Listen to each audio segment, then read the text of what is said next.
Hello, everyone, and welcome to the workshop Homeschooling Autism from Kinder to Graduation.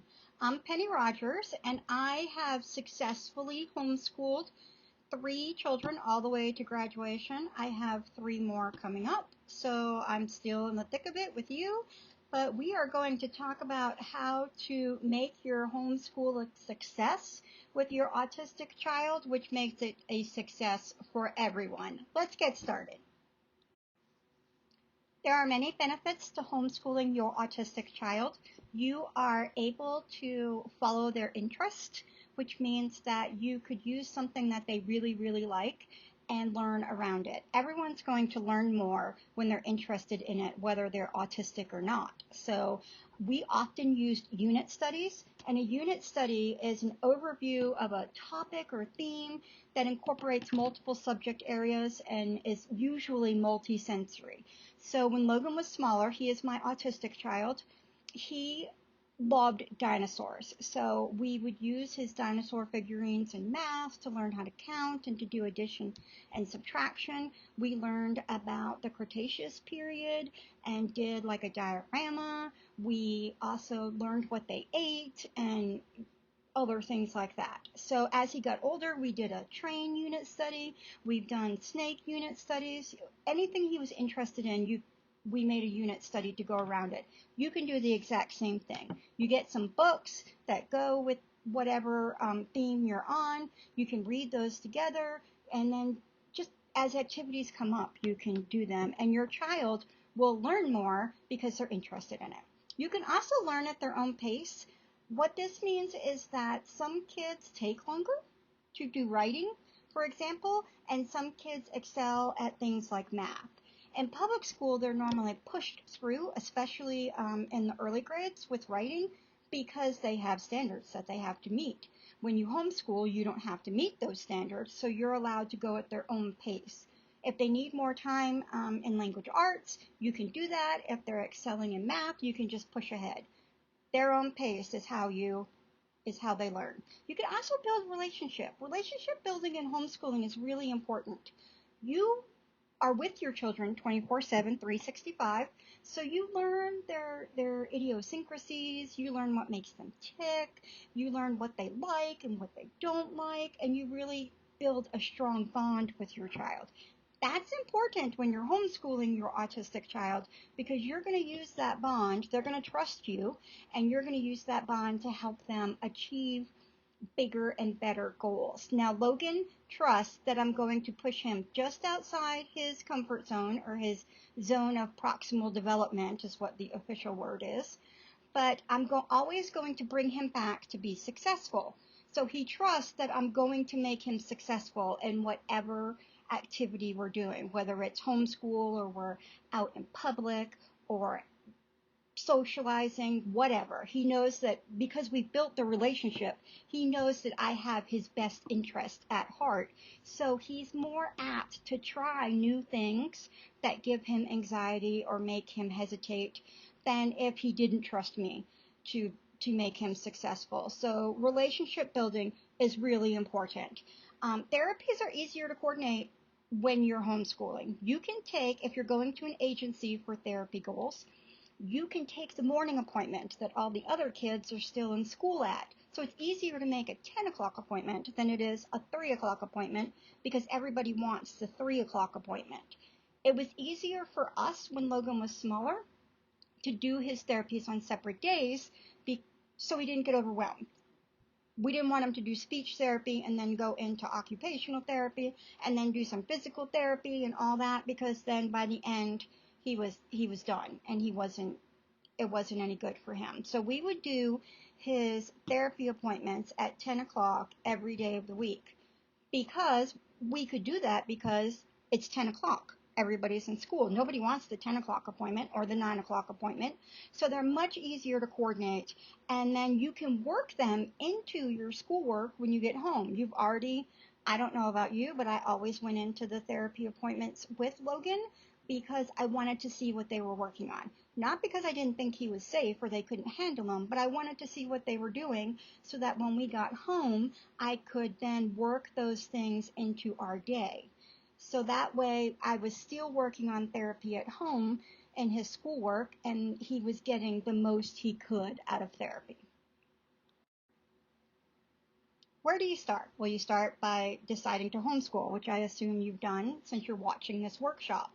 What you take a big deep breath and you just decide, okay, I can't do any worse than the public school. That's exactly how I decided to homeschool.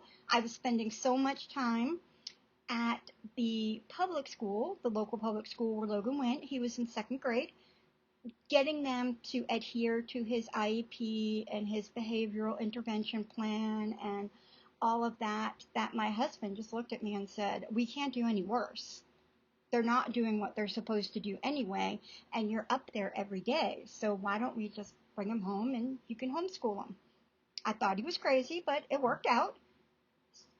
So that's what you do. You decide to homeschool, you take a big deep breath, I got this. Then you go find your state guidelines. You can find this at HSLDA, or you could just Google whatever your state is, homeschool guidelines or homeschool convention.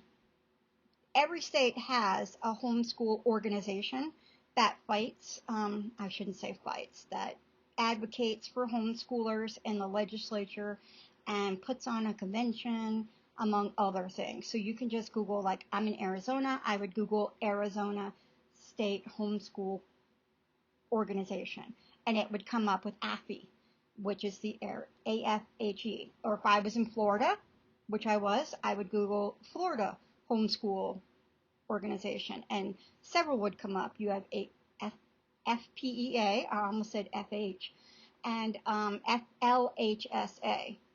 Most of the homeschool organizations, I just want to caution you, are Christian based. So if you're looking for a secular one, you want to put secular homeschool organization.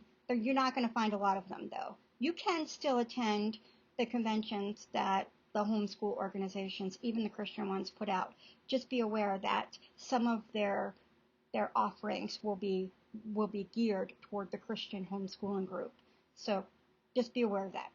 Find your state guidelines, look them up. Don't ask at your local public school. They're going to tell you the wrong information. One, they don't know. They simply don't know. So sometimes they just guess at it. Two, sometimes they ask you for more things than is necessary. Legally, you only have to follow the state guidelines to file paperwork. For example, here in Arizona, you have to go to the county Department of Education. You have to file a affidavit that of intent to homeschool, and you have to show them the child's birth certificate. That's it. If you never move from that county, you don't have to do anything else. Period. The rest of the time you homeschool. If you move from that county, you have to do it again in the next county. And Florida, you have to file the intent to homeschool, and then you have to file a yearly portfolio review or paper from a certified teacher, some sort of testing, but it always has to be signed off by a certified teacher that says you homeschooled that year. You don't have to go to the next grade, you just have to make progress.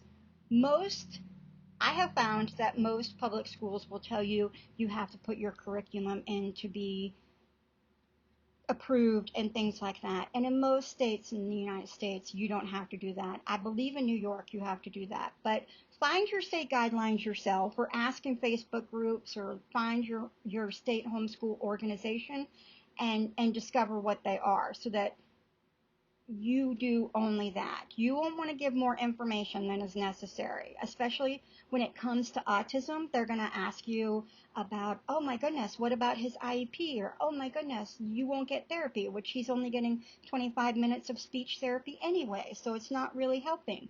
But 9 times out of 10, you don't have to do all that.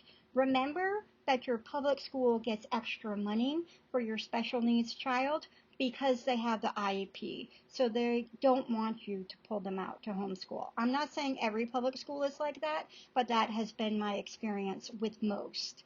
So don't ask there. Go ahead and ask in other places. HSLDA, I believe it's .org, has a page where all of the state guidelines are listed for all 50 states. So if you just Google HSLDA, it will come up.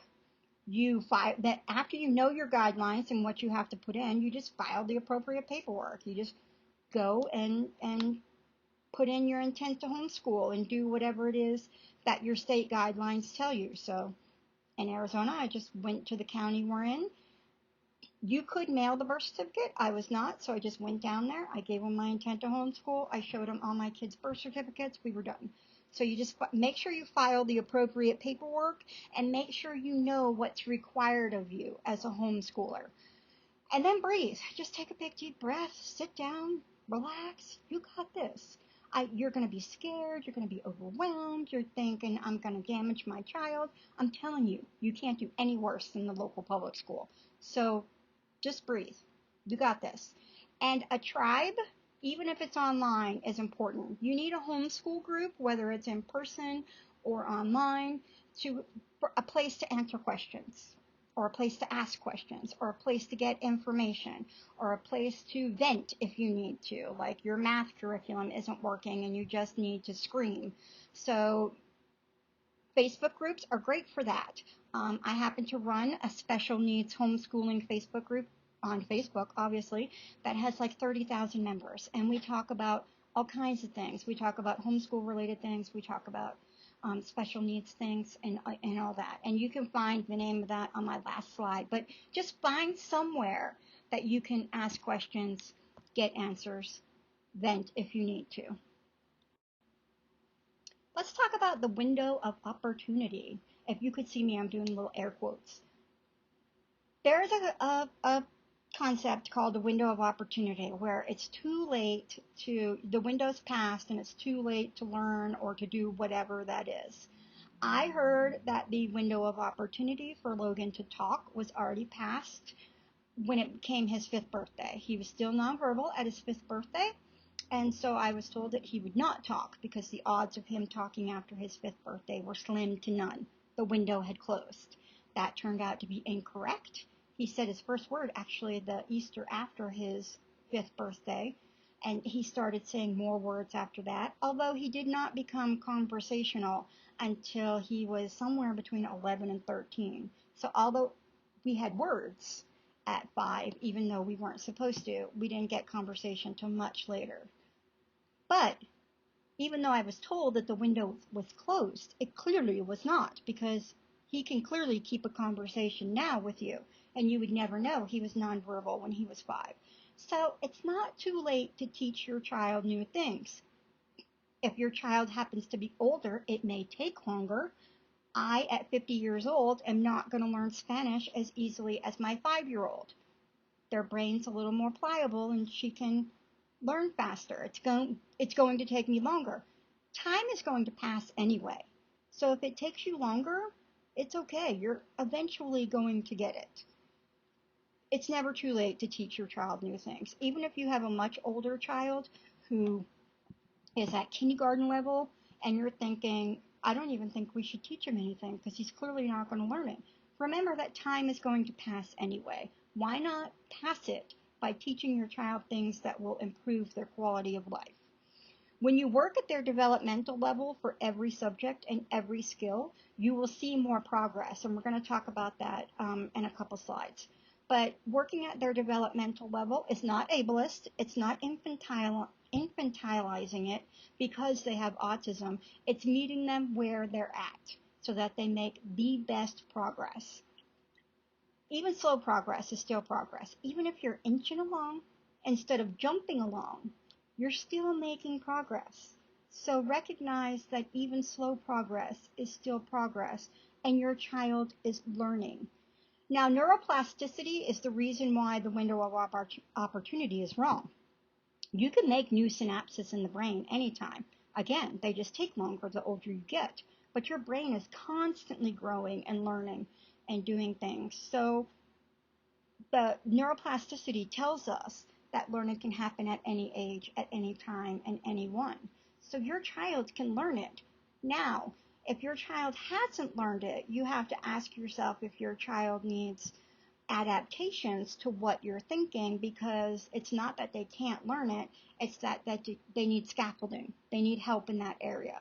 So if If you've been working on something for 4 years and your child still doesn't have it, either he's developmentally not ready or he needs some adaptive technology or scaffolding in that area so that he can be successful. We always presume competence. We always assume our child can do it, and then we make adaptations and scaffold as necessary. So what we do is we assume our child can do it, and then we, just like if our child was in a wheelchair, we would assume he can get up the stairs, he just needs a wheelchair ramp. We assume our child will be able to write or knows how to put together thoughts in his head. He just needs ways, he just can't say them out loud. He can't verbalize them. So he will need ways to do that. So that's what I mean when I say presume confidence or competence. Confidence is good too. Presume competence and then scaffold as necessary to make them successful. We celebrate the small successes just as much as the big ones. So if we got all our subjects that day, we have ice cream for dinner. It's a small success, but it's a big one in our world.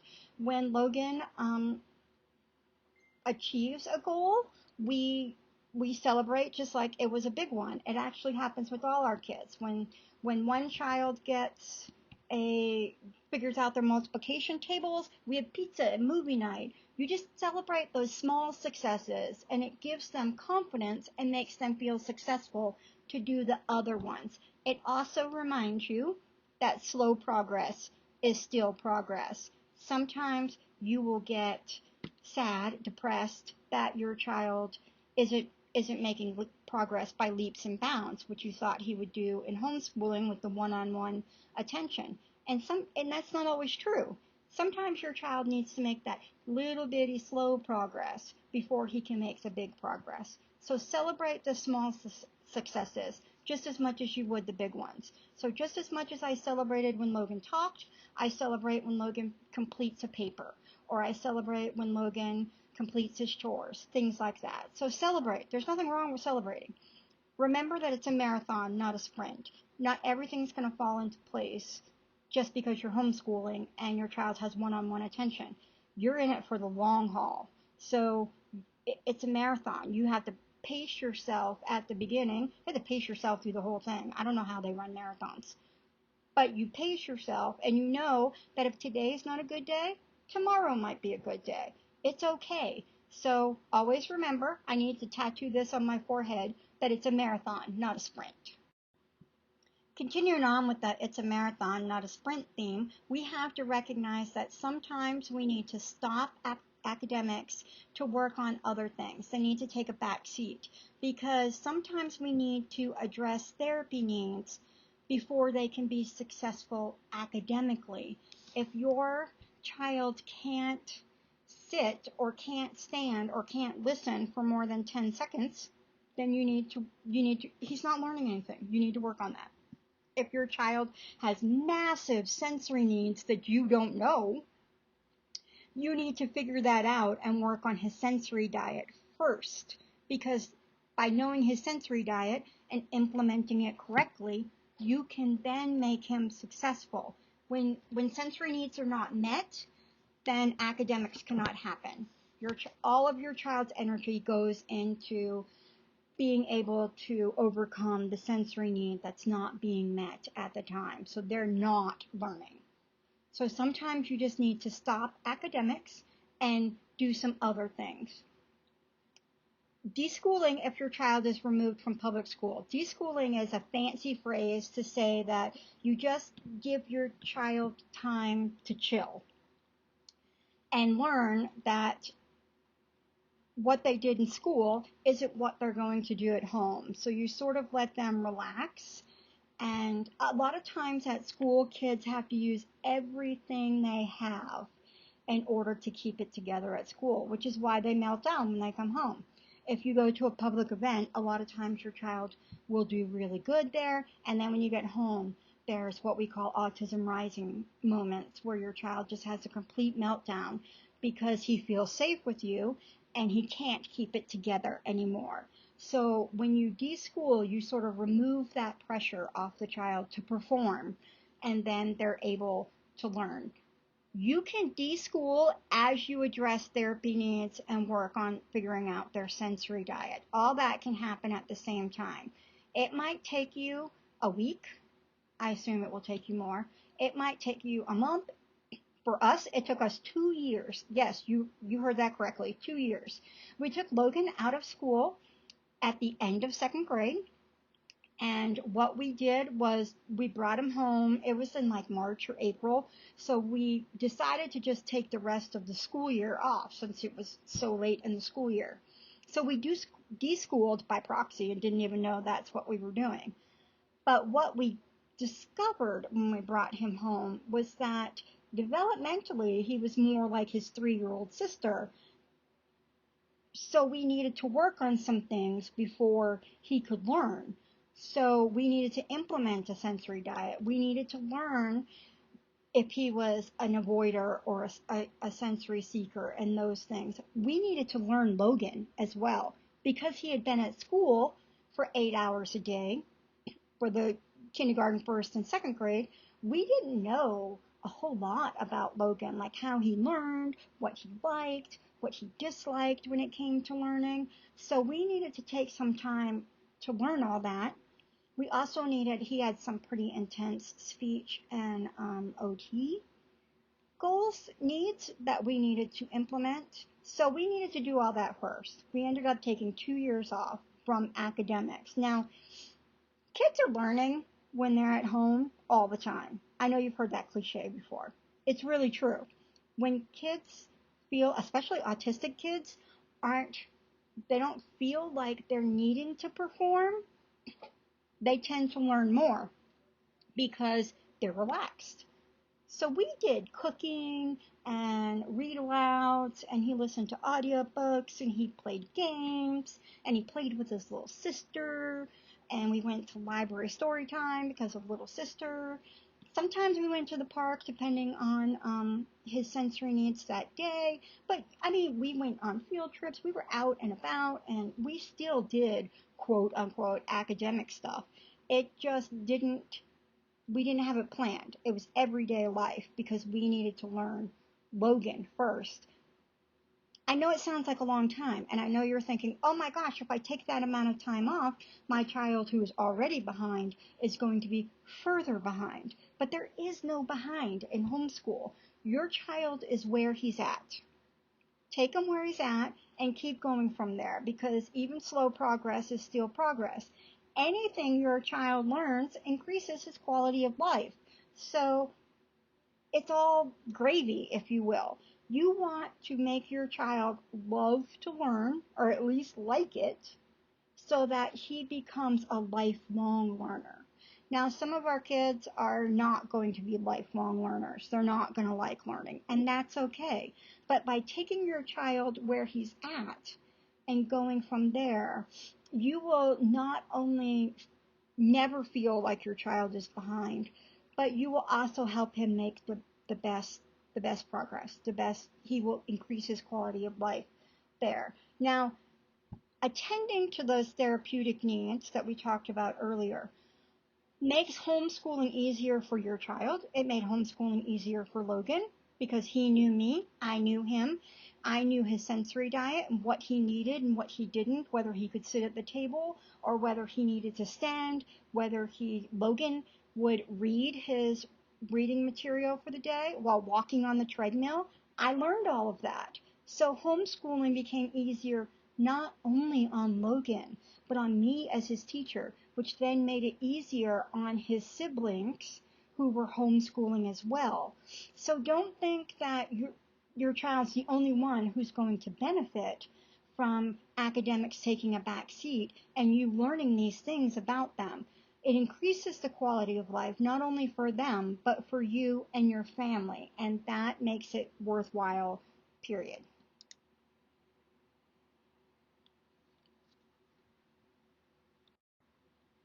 Now, you've heard me talk about developmental age and how it's not, I don't believe it's ableist or infantilizing it.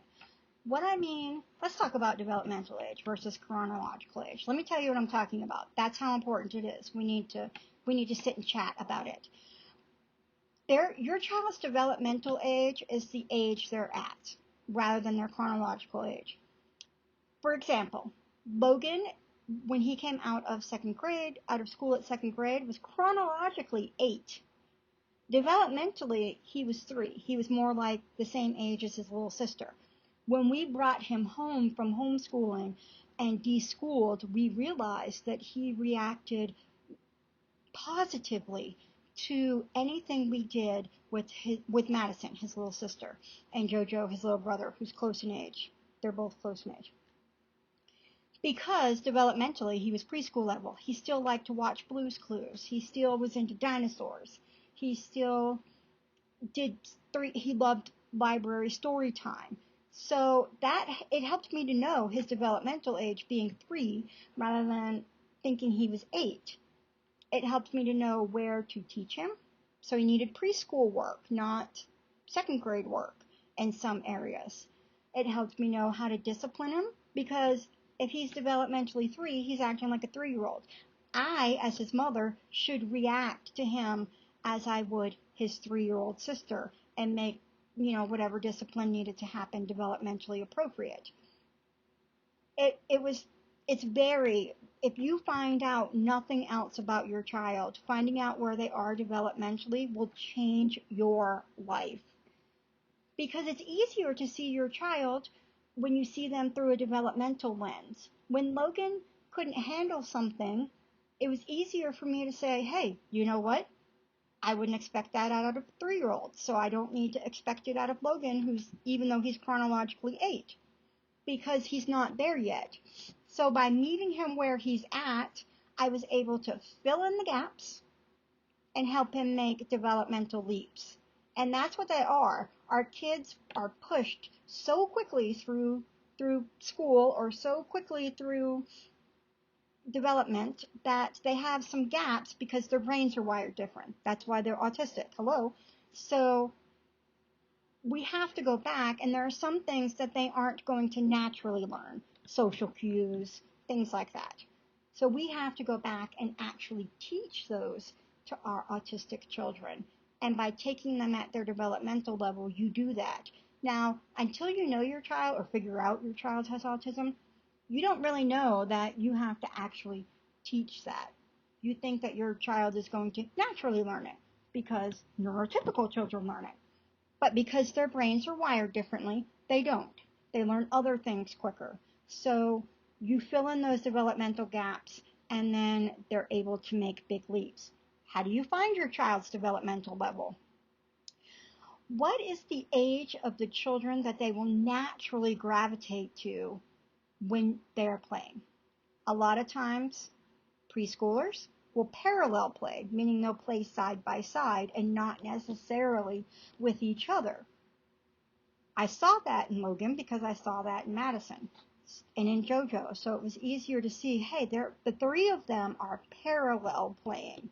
They're not playing together. So, I wonder if that's where Logan's at. I spoke about it earlier. What TV shows do they watch? Logan, at 8 years old, still loved to watch Blue's Clues. It was his favorite. He would sing the songs. I mean, he loved it. If your child still loves Paw Patrol and he's in second grade, you're looking at the same thing. They'll often watch programs that are developmentally younger than they are chronologically, and that can be a big giveaway. So you can look at if they watch TV, what TV shows do they watch? What toys do they play with? Are they still playing with blocks, or Logan still loved his dinosaurs, although he's loved dinosaurs his whole life, but he was still playing with the little dinosaur figurines, making them talk to each other and all that, as a preschooler would. If you still can't figure it out, just get down on the floor and play with them. Play with them often. You should do this anyway. But get down there and with no expectation of them, get on the floor and let them lead the play. And you will discover so much about your child. I do this regularly.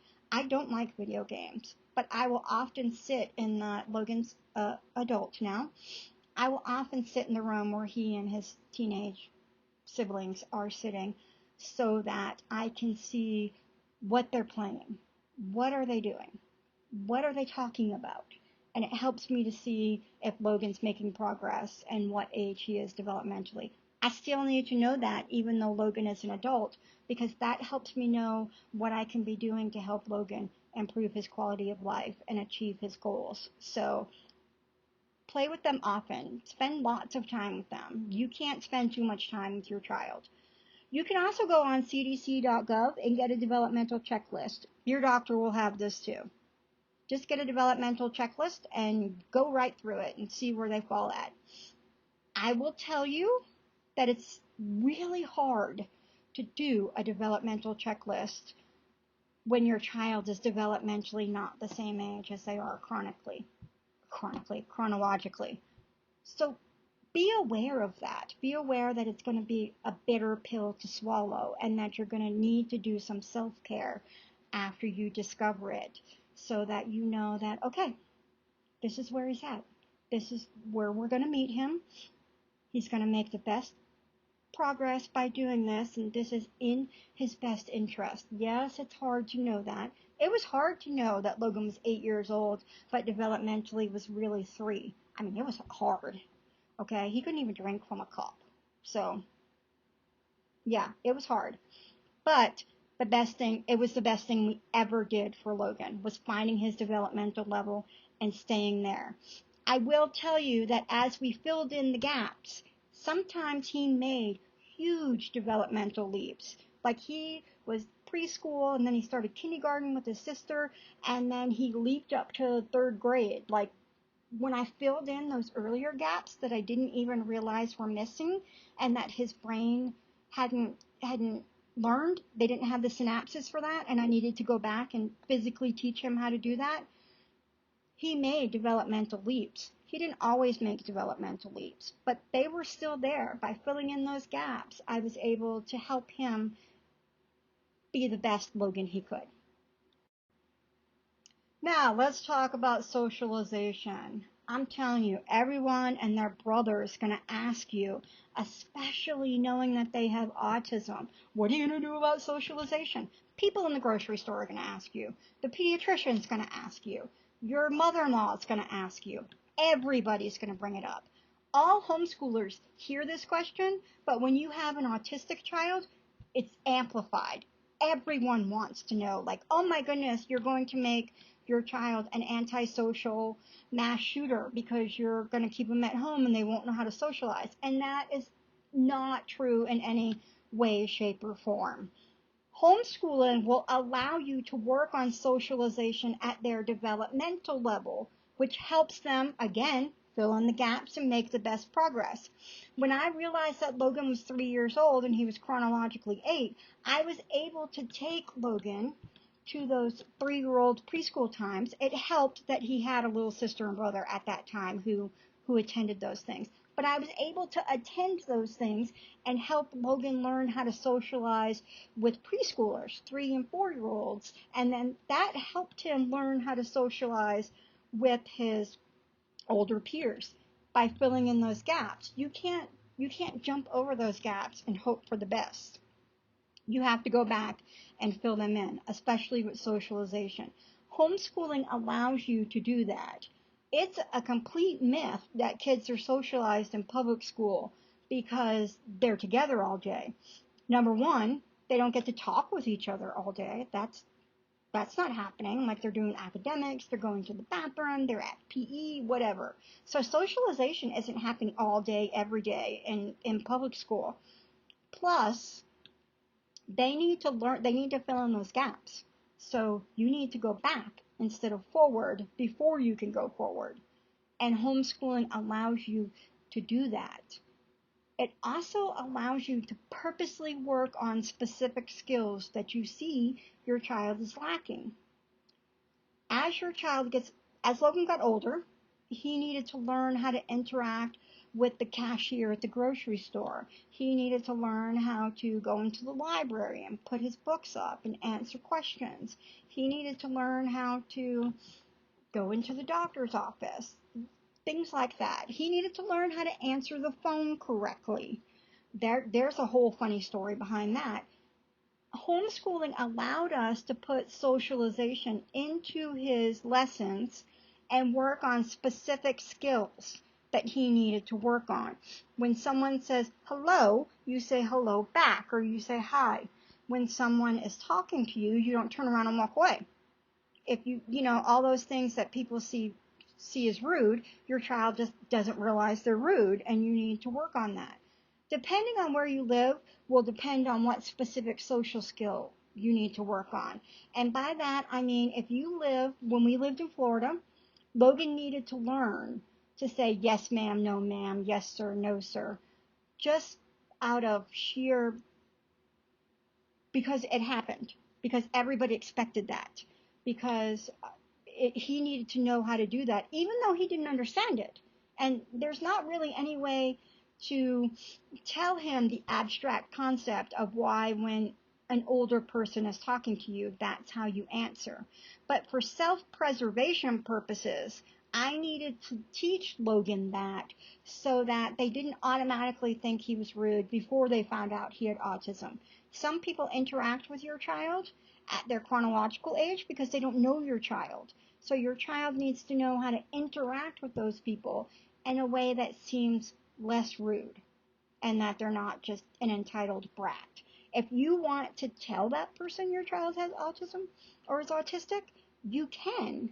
But I don't divulge Logan's diagnosis to everybody. Sometimes I just let them deal with Logan and the back and forth because it helps Logan and it helps them. Socialization, homeschooling allows you to do that sort of back and forth socialization with different age ranges and work on specific skills. Because let's face it, as adults, we don't ask each other how old you are.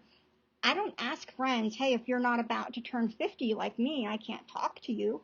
No, I just have friends. I have 30-year-old friends. I have young 20 friends. I have 60-year-old friends. They're all different ages. So your child needs to know so that as an adult, they can interact with all different ages. A therapist once told me early on in Logan's autism journey that if we can get him to adulthood several years behind his chronological age, that as an adult, people won't necessarily notice. He'll look quirky. He'll have idiosyncrasies. They'll just think, he's a little bit odd. But they won't immediately assume that he can't socialize with them. So we're not looking to catch him up to his chronological age. We're just looking to help him be the best Logan he can be, and socializing with different ages helps that. So it's a complete myth that your autistic kid will only learn social skills from their neurotypical peers in public school, or that if your autistic kid isn't near other kids his age, he's not going to know how to socialize. Complete myth. Some things you just have to work on specifically, and some because they don't automatically know it. Like Logan didn't automatically know to say yes ma'am, no ma'am. Logan didn't automatically know how to answer the phone correctly, and Logan didn't automatically know that when people said hi and were looking at him, that they were talking to him because Logan wasn't looking at them. So I had to teach Logan how to sort of ebb and flow in a crowd so that he knew when people were talking to him and he knew when people weren't and when he needed to answer and when he didn't. So we worked on those specific social skills at specific times. We actually worked on a lot of specific social skills at Disney World, of all places. I know, crazy. Because I like to go to a place that I don't know all the people. One, they go to Logan as his chronological age, so they sort of expect things out of Logan that I, as his mother, would automatically overcompensate for. Two, I don't know these people. If it's a bad day, if it's an autism rising day, if we just have a bad interaction, if everything goes south, I'm never going to see these people again. It helped me keep my focus on Logan and what I was trying to teach him and what he needed, rather than getting embarrassed and anxious about the fact that everyone was staring at me. I should admit that I have severe anxiety, so I needed to do that in order to make the best progress for Logan. So that's what we worked on. We worked on standing in line. We worked on not getting into people's personal space. Things like that our kids don't automatically know. But when you're homeschooling, you can take time out of your academics to work on those things, and that makes everyone happy. Now, the first thing you need to do, even before you pick curriculum, even before you, well, the first thing you need to do is developmental age. We've already talked about that. But now you've deschooled, you know their developmental age, you have a sensory diet in place, you know if your kid's a seeker or avoider or both, and you're ready to get going. So what you need to do is come up with a plan. I love those planners that have no times or dates in them. Often what we did was we did school that day, or lessons as we called them, and then I wrote it in the planner for their yearly evaluation, for the evaluator to look at their portfolio review. That way I didn't have to white out anything or scratch through anything and all that, because we didn't do it. So what I have found to be most successful with my autistic child, and I do it with all my kids because I'm not making different schedules for different kids. That's just crazy. There's only one of me. There's 6 of them. Is you figure out like a rhythm. Like how does your day go usually? Like spend a couple days just figuring out the ebb and flow of your day, and you'll be able to come up with your homeschool rhythm. Now, first of all, mark all therapy appointments, doctor appointments, other non-negotiable appointments, like you need to work every Thursday from 1 to 6, or dad's days off. We mark those in the calendar because not a lot of homeschooling happens when dad's at home, because dad's fun. Everybody wants to hang out with dad, even mom. So that way we marked all of those things in there. If it was a long therapy day, then I knew we weren't going to get a whole lot of schoolwork done that day. And if it was a day we stayed at home, which I planned those days, then I knew that we could maybe get a little more lessons done that day. By putting all the appointments in my calendar first and foremost, I was able to mentally prepare for how much schoolwork we could get done that day. So, do that first. Remember, you're not doing public school at home. Your child doesn't need to do every subject every day. Your child doesn't need to sit at the table to do it. You don't need a desk. You don't need a special room. You're not doing public school at home. What works for your homeschool works for your homeschool. Go ahead and do it. It may not work for other people's homeschool, but one of the reasons why you took them out of public school, or you're not putting them in public school, is because you want to homeschool. And so homeschool isn't public school at home. When my husband Michael worked 3rd shift, we also took the 3rd shift schedule, because sleeping children are easier to keep quiet when dad needs to sleep when they're sleeping as well. So we didn't even start our schoolwork or our day really until dad left for work at 3 o'clock, because we didn't get out of bed till noon, and we had our big meal together before dad went to work, and dad was home, and so it was our whole morning thing was happening then. We could still be doing lessons. I could be doing read aloud at midnight, or Logan could still be doing math at 1 a.m. It worked for us. That whole schedule of staying on dad's schedule worked out fantastically for our homeschool. It allowed us to interact with dad when he was home, and it took the pressure off of me of having to get everything done before he got up, and then what are you going to do when he's at work? Again, sleeping children are easier to keep quiet than awake children. So that's what we did. That was not the public school schedule. That was not the schedule of anyone else I knew. I discovered by doing that schedule that both of my children, including myself, are night owls. They do their best work at night. So expecting them, Madison has dyscalculia, so math is really, really hard for her. Expecting her to do math at 8 a.m. is counterproductive. It's not going to happen. So by learning that, Madison could do math at 6 p.m. when she was more focused and could do it better. So remember that Your homeschool is just that. Do what's best for your homeschool and not necessarily what other people think you should be doing. It's okay if you just do the basics or work on life skills. We talked about this earlier when we took 2 years off or when you need to do school. Some days, all you're going to do is you're going to do one read aloud. It's just that kind of day. Okay, success, high five. Some days, some seasons, you're only going to be able to do reading and math. Some seasons you can do reading, math, and maybe some writing. And then some seasons you're going to be like, you're going to have science in there, you're going to have history, all that good stuff. You're going to be like rolling right along. It's okay if all you do is reading. It's okay if all you do is math. It's okay if the only thing you did that day was work on life skills and help your child do that. So don't beat yourself down because you're not doing all these crazy things or all these things, they're not necessarily crazy, all of these things that other people are doing in their homeschool. Remember that this is your homeschool and you're doing what's best for your child or children and for your homeschool. So it's okay. Don't beat yourself up about it. I have found what worked best in our homeschool, and I have helped other people come up with a schedule for their homeschools in my homeschool consultant, that a rhythm instead of a time schedule works better for autistic children because they want to know, we all know that they crave routine.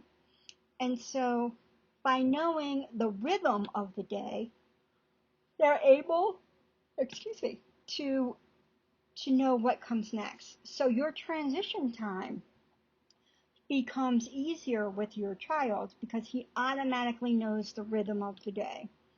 For us, especially when we were on the third shift schedule with Dad, Logan knew that he would get up, he would get dressed, he would take his medicine, we would have our breakfast or our big meal with Dad and his other siblings, and then he would brush his teeth, we would do some morning chores like make our beds, things like that.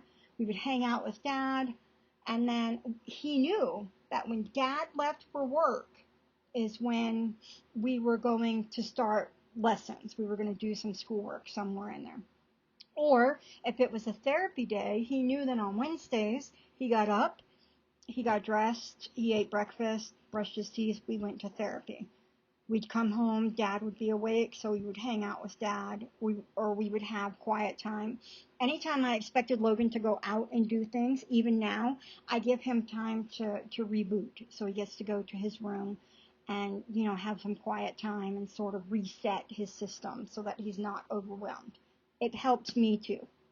It's not just Logan. So that's what we do.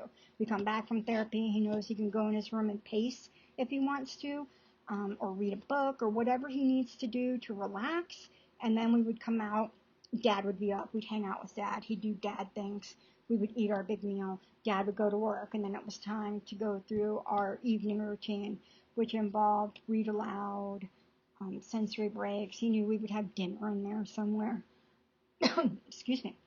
And so Logan knew the rhythm of the day, and each day might have a different rhythm, but we stuck with that rhythm, and it was easier to stick with the rhythm of we're going to do read aloud over lunch or over our big meal with Dad because everybody's in one area than to say we're going to do read aloud at 2 o'clock because 2 o'clock would come and I wouldn't be ready for read aloud, or we would have had lunch at 1 o'clock or breakfast at 1 o'clock. And so he would get out of sorts because that's not what we were supposed to be doing at 1 o'clock. That happens at 2 o'clock.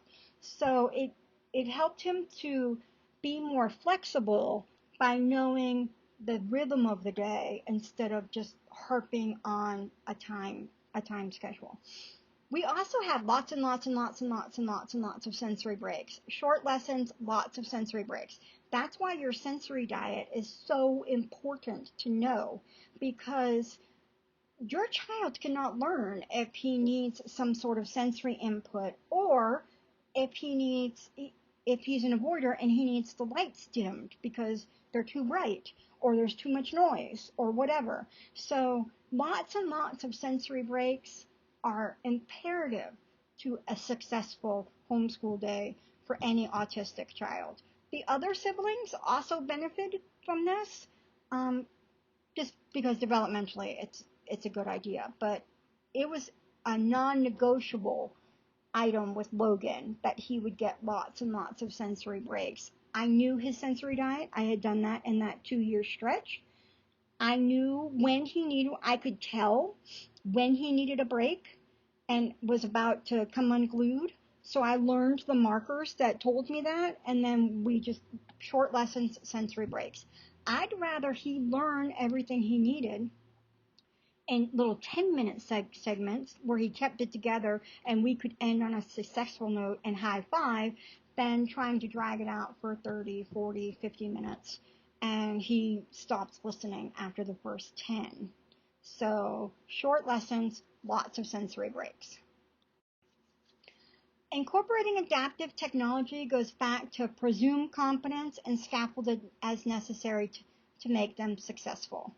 I assume Logan can do whatever action or activity I have for him to do, and that he just needs me to scaffold it or give him some sort of adaptive technology to make him successful. That's on me, not Logan.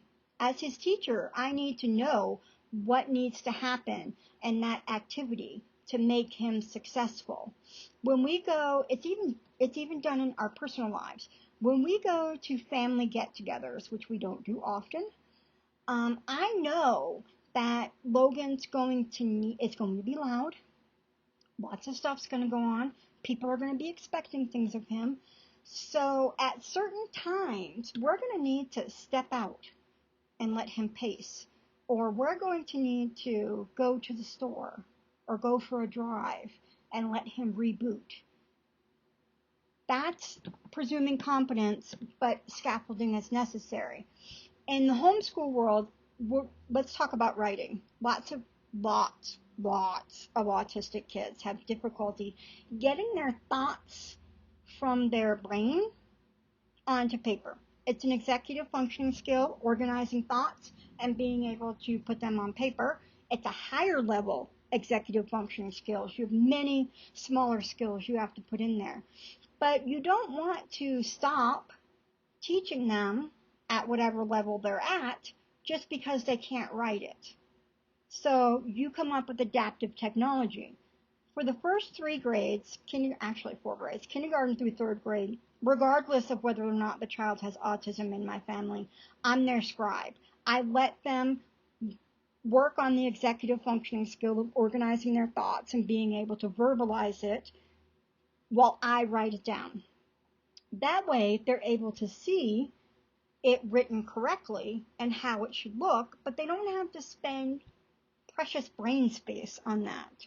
So they're learning how to tell a story or how to put together a diorama or even do their math. They're using all of their reserves for that rather than for how to write it out, which they may not be there yet. Their fine motor may not be there yet, things like that. So by taking away that block, they're able to make bigger progress. And then as they when it comes 3rd grade, sort of their fine motor meets their executive functioning skills, and they're able to write it down easier. So be their scribe, and don't feel bad no matter how old your child is if you need to write for them. I wrote for Logan all the way up until high school. It's fine. Then they came out with speech-to-text technology, or you could teach them how to type. Google Drive, you can do a Google document. I was going to say Google Sheets, but that's something different. They have speech to text on Google Document for free. You don't have to pay for it. You just hit the little button and start talking. I often do that when I'm composing a letter because it's easier to get it out talking than it is typing sometimes. So use that speech to text technology or teach them how to type. Now, if your child has some severe speech issues, you are still going to have to go in behind them if they use the speech to text to sort of clean it up and be their scribe. But it still helps out if they can put most of it down and you can sort of go in there and they can say it again and you can clean it up. So speech to text is really great. Use a communication device or teach them sign language. Every single person in this world deserves a way to communicate. And not being able to communicate doesn't mean you don't have something to say. It just means you can't verbalize it. So 100% make sure your child has a way, if they are nonverbal, or even if they are minimally verbal, has a way to communicate with you. Even when Logan became verbal, we still had before he got a cell phone, we had notebooks where he could write a thought, I wouldn't correct it, and then I could answer that question. Now he can text me if he needs help, or he can text me something, and then I know that I need to go to him and adapt it, or if we're in a public situation, even the family event, he can text me, this is too much. And I know that he needs a break. He can't always verbalize that. Sometimes he doesn't know how to verbalize that. So by giving him an opportunity or a way to verbalize that to me without verbalizing it means that I help him communicate. Behavior is communication. So if your child is having an autism rising day, meaning they're melting down and all of that good stuff, then they're trying to communicate something to you. So it's important that your child have a way to communicate regardless of how it works. For math, like I said, Madison had dyscalculia, so we used an abacus. We used the little bears. We made it very multi-sensory so that it was easier for her. Because Logan thinks in pictures, as a lot of autistic people do, it was easier for him if I made it multi-sensory.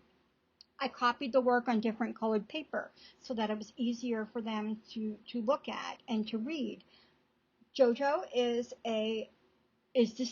dyslexic, so different colored paper helped his brain perceive the words differently. So I would often put his math on pink paper, things like that. So find out what works for your child and do it that way.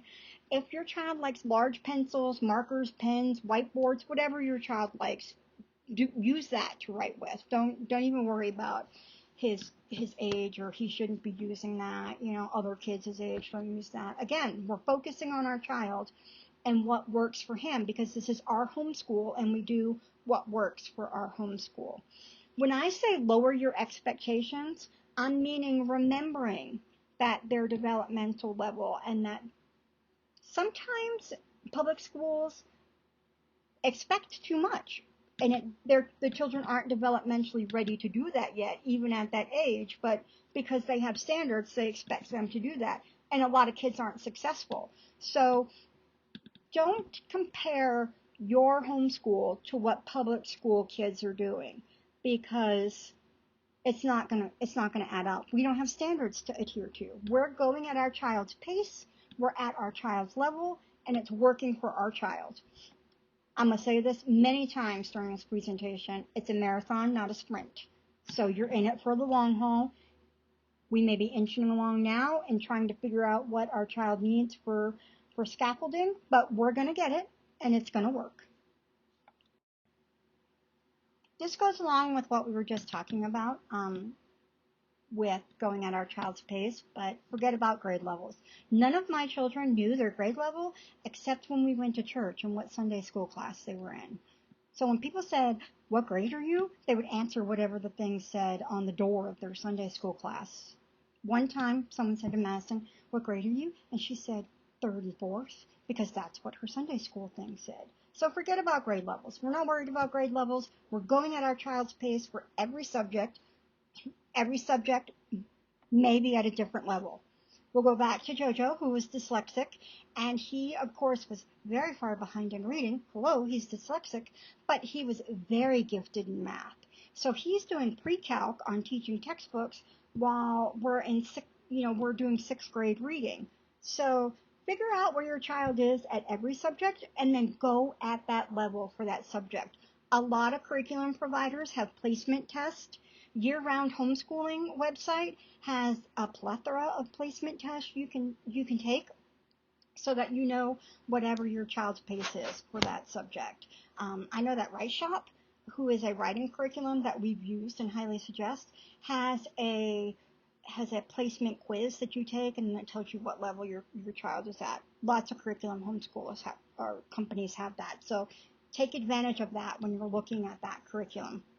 We teach to mastery here in Autism Land because by shoring up those deficiencies, we make bigger developmental gains. Your child can't go into algebra, since we're talking about math, if they don't know their multiplication skills, tables. Now, you may have to scaffold that by teaching your child how to use a calculator. That's how you make accommodations for your child, just like they would in school, or just like if your child was in a wheelchair. You wouldn't tell him he didn't need a wheelchair because he can't walk. You wouldn't tell a dyscalculic child they don't need a calculator because they can't do it in their head. But try to teach to mastery. Make sure they know they have that concept down before they move on to others. This is mostly in math and in English. You want to make sure like they have sentence structure down before you move on to paragraph writing. So I always teach to mastery, and then we just continue on there. It can be slow going when you're teaching to mastery, but remember, the time is going to pass anyway. Why not let it pass and keep teaching that concept so your child has that in their toolbox and can use it as an adult? Focus on your child and only your child. Your child's not in competition with anyone. Not your nephew who's the same age, not the public school kids, not the neighbor's kid. No one. Your child is your child. And he's doing work at his level and only his level. Now I say this knowing full well that I struggled with this a lot. Logan and Madison both have cousins that are very close in age to them. And so it was hard, especially with Logan, to see what his cousin Cody was able to do developmentally that he still could not do. But by putting my blinders on and only focusing on Logan, it improved Logan's quality of life. He made gains. He became the super awesome Logan we have now. So even autistic or not, focus on your child. That's why you're homeschooling. You want the best for your child. So just put your blinders on and forget what everyone else is doing. It is hard. I'm not going to sugarcoat it. But it will make it easier on them and you if you don't compare. Since we're talking about not comparing, let's talk about self-care. Remember that you are going to be teacher, therapist, mom, all three things to your child. It's going to be overwhelming. If you don't take care of yourself, you will burn out fast, and nobody will benefit from that. Take it from my experience. It's not pretty. Part of taking care of your child is taking care of yourself. As autism moms, we have to live. We want to live as long as we can so that we can help take care of our child. So that's not going to happen if you don't take care of yourself. You have to make those doctor's appointments. You have to eat healthy. You have to take time away from your house. You have to do all of those things or you will just go crazy. It's okay to admit that your child is a ton of work. Because he is. All children are a ton of work. Add an autism there and it's work tripled. So don't feel bad if some days you're like, this child is more work than I can do today. So today might be the day that you only do therapy, or today might be the day that the dishes don't get done, or you may have to admit that you have to hire a housekeeper if your house is going to stay clean, or you have to delegate laundry to your husband, or you have to send it out to be washed and dried. You have to do whatever you need to do in order to stay sane and healthy, and that helps everyone. You, your child, your homeschool, your family. By having that tribe online or in person, you have a place to vent. You have a place to say, I can't believe my neighbor said that to my child. One time, one of our neighbors asked me why my child was so fat. Okay? I needed some place to vent that day, and that online community saved that neighbor's life. So That's why you need the tribe. You need somewhere to vent. But don't feel bad it's okay to admit your child is work. It's all work. It's not selfish to take time away from you or time away from your child or your homeschool. If you have a raging headache, it's okay to call a mental health day and not do any academics that day while you get better. If your child isn't having it, it's okay to say, you know what? We're going to watch documentaries and call this science today. It's okay. Including regular breaks help you stick it out during those autism rising days. Now, I've said autism rising a couple of times, and I feel like I should probably explain it to you. An autism rising day here in autism land means that Logan is struggling. He's having a hard time, sensory wise, or just getting into the groove, or he's had a meltdown and he just needs some time. So rather than yell out Logan's struggling and make Logan feel bad, because no one wants to do that, he's still a person. We still need to recognize his feelings. We just, it's an autism rising day. We might be on the edge of a meltdown, or he's just struggling that day. And so we know we need to scaffold it more than usual if we want him to take part.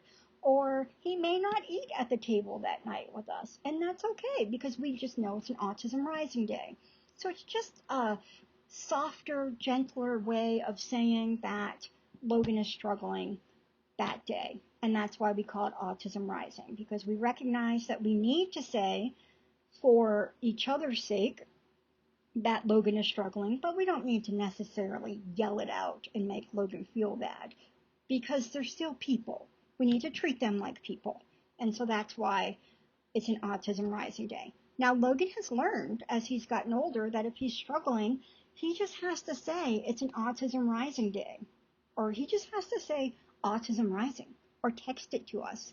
And then we know he's having a not the best day and that we need to adjust our expectations of him and help him through that. So that's what I mean when I say an autism rising day. By scheduling regular breaks, it helps you get through those days easier. So that's why I say you have to have a regular break. Now, you can't just call a babysitter for your autistic child. We all know that. Like, not all babysitters can come in. And not all of us have husbands, so we might be single parents.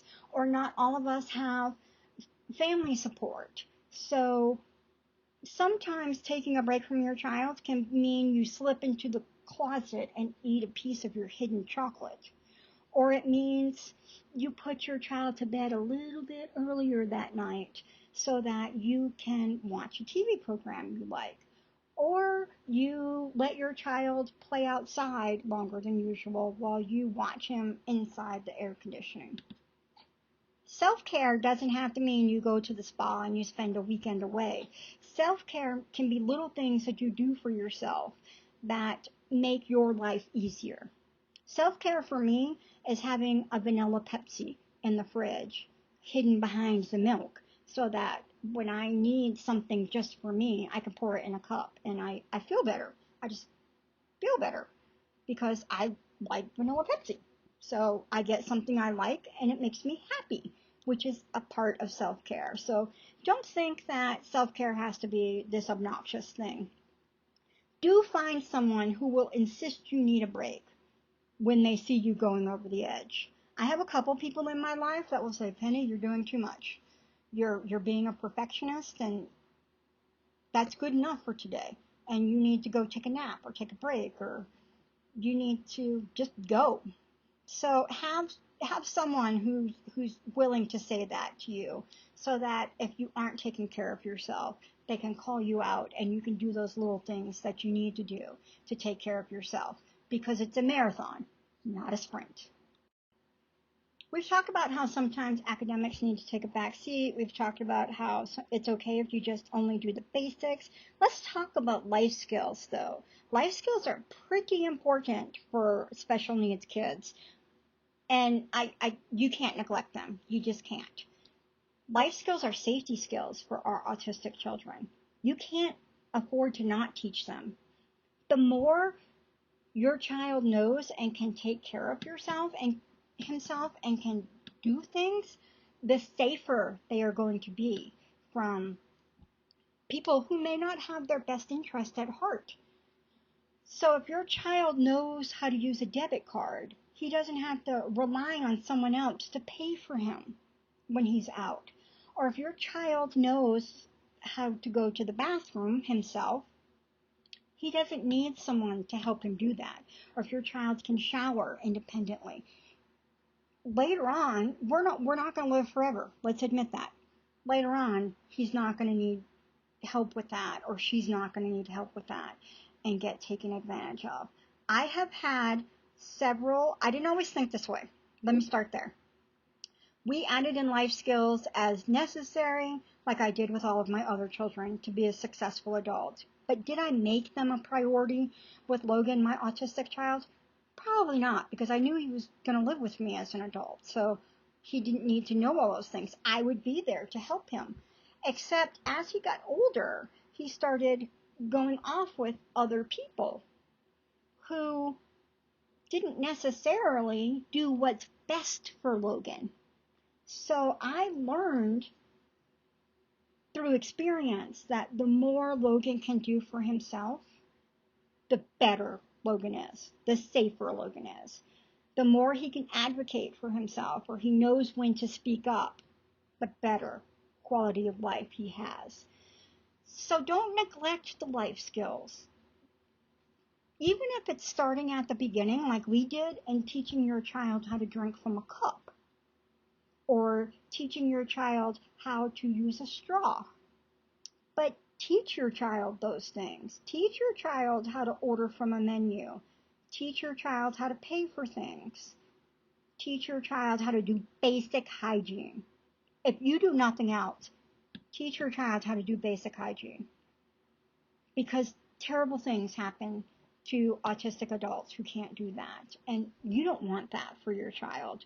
So teach your child how to shower independently and get dressed. Teach your child good touch, bad touch, and what people can and cannot do. The more Logan learns, the better his quality of life is, which the better quality of life our family has.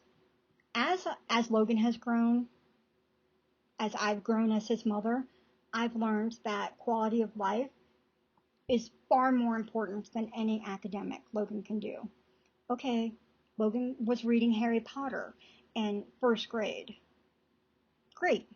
Except Logan didn't know how to wipe himself in the bathroom. Not great. Because if he goes to a party, or if he goes off with grandma or something, bad things could happen. I'm not saying bad things happen with grandma, but she could be out in public with him and all that, and he could need help. And because he's a boy, she let him go into the men's room, and we won't go there. So don't neglect life skills. Just like therapy, you should put them into your regular daily routine. And if it takes you 6 years to teach your child how to shower independently, then it takes you 6 years to do that. But in the end, they get that skill, and that makes them safer. So if you get nothing else out of me in this workshop, know that life skills are safety skills, and you need to be teaching them to your autistic child. Skill Trek has a free life skill every Monday. We often go look at what the life skill is and do it. We have a membership to Skill Trek. You can also purchase a membership. I have no, affiliate link or anything with them. It's just a great skill that it's just a great program for life skills. So if you don't know where to start, that's a great place to start. Skilltrekker.com. I highly recommend them. So no matter what life skill you teach your child, just decide on a skill one at a time and stick with it till your child knows it. It's important to know when to call it a day. Some days you're going to call it a day early. Some days you're going to get lots of stuff done, okay? Some days are harder than others, okay? That's just fact of life. But remember that your relationship with your child trumps any academic they could learn every single time. I'm going to tell you this terrible story. I'm so embarrassed by it, but you learn so much by it. Madison was like in kindergarten, maybe first grade. Kindergarten, first grade, somewhere in there. I posted on Facebook that she had been at the kitchen table doing a math worksheet for 3 hours. A math worksheet she should know how to do. This was before we discovered she had dyscalculia, and math was hard for her. She had a learning disability with math, so this was before that.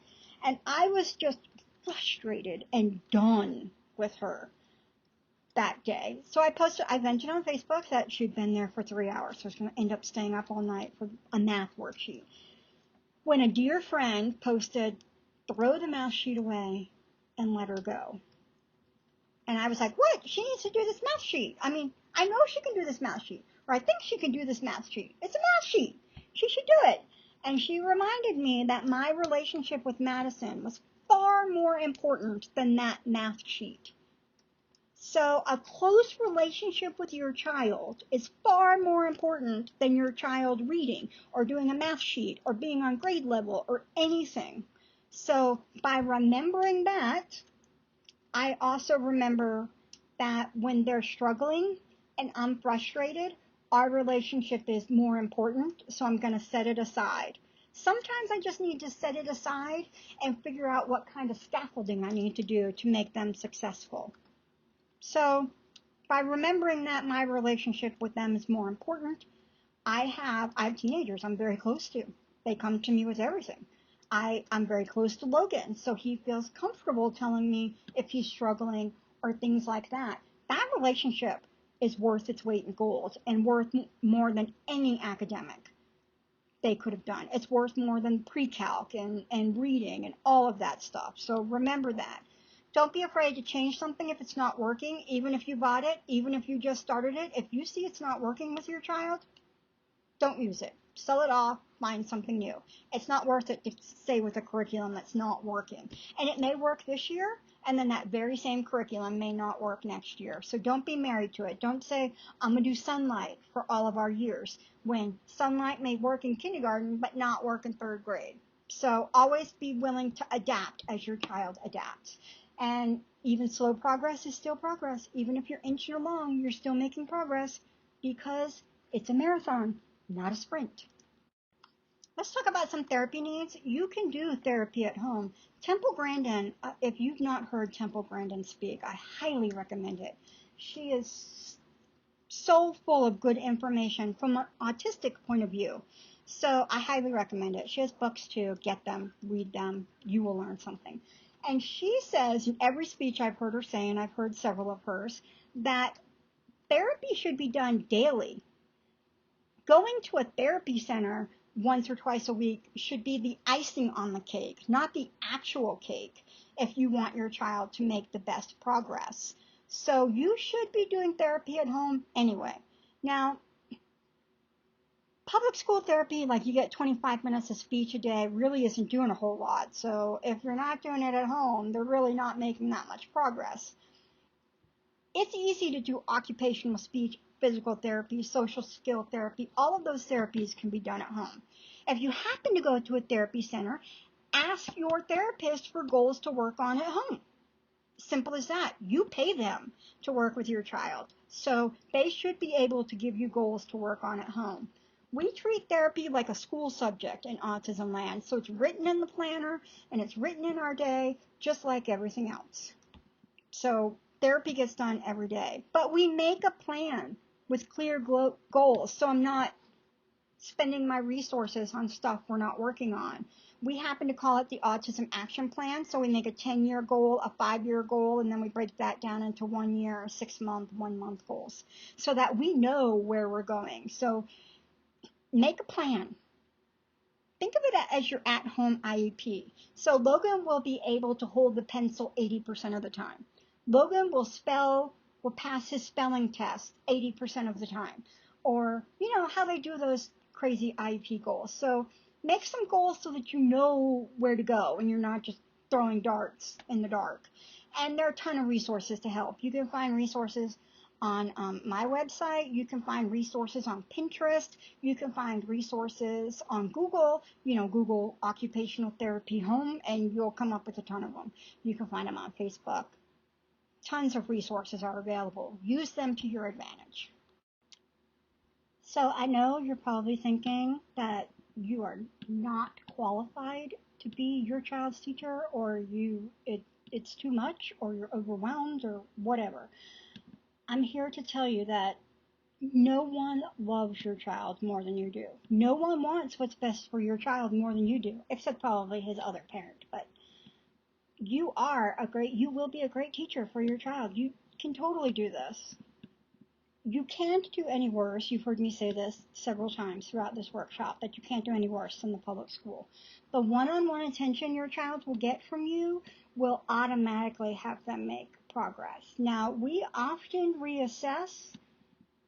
At the end of the year, we reassess what works, what doesn't, and if homeschooling is the best option for that particular child.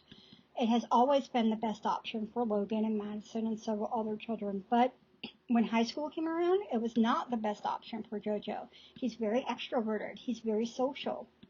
So going to a public high school was in his best interest. That's what worked best for him. So we made that decision. And until COVID hit, he went to public high school, and then he went back to homeschooling, and he graduated from homeschooling. But it was still in his best interest, if school had been open, to be there. So don't think that you have to do this long term if you don't want to. Reassess every year what works and what doesn't. Make changes as necessary. Actually, reassess as often as you need to. If something's clearly not working, change it. Don't wait till the end of the school year. Just change it when you need to. It's going to make homeschooling so much harder if you don't do that. So just change it. And what works one year may not be what works next year. So you may need to change from year to year. So just reassess, and if it's not working, don't think you can't change it, because you can change it anytime you want to. The first year is always the hardest, whether or not autism is involved. It's hard to figure out homeschooling. It's hard to figure out your child's rhythm. It's hard to figure out what works and what doesn't. And that first year is just a learning year. I tell people all the time that if everybody ends the first year homeschooling alive, it's a success. You've done it, okay? Because that first year can be brutal. It really can. I'm not gonna sugarcoat it for you. So just know that everyone struggles with the first year, and that your relationship with your child will trump any academic success. So don't ever sacrifice your relationship at the altar of academics so that your child can catch up or get ahead or whatever.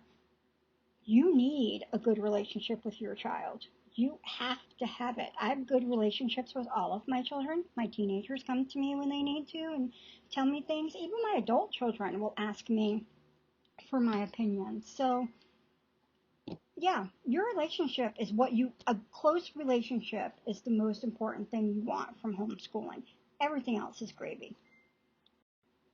Thank you for coming to my workshop. I hope you learned something.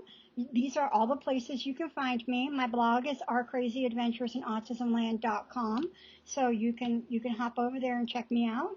If you have questions or if you need assistance, please feel free to reach out to me. It is my honor and privilege to help other autism parents homeschool their autistic child, and I just want you to be as successful with it as we were here in Autism Land. So I am beyond happy to help. So thanks for coming.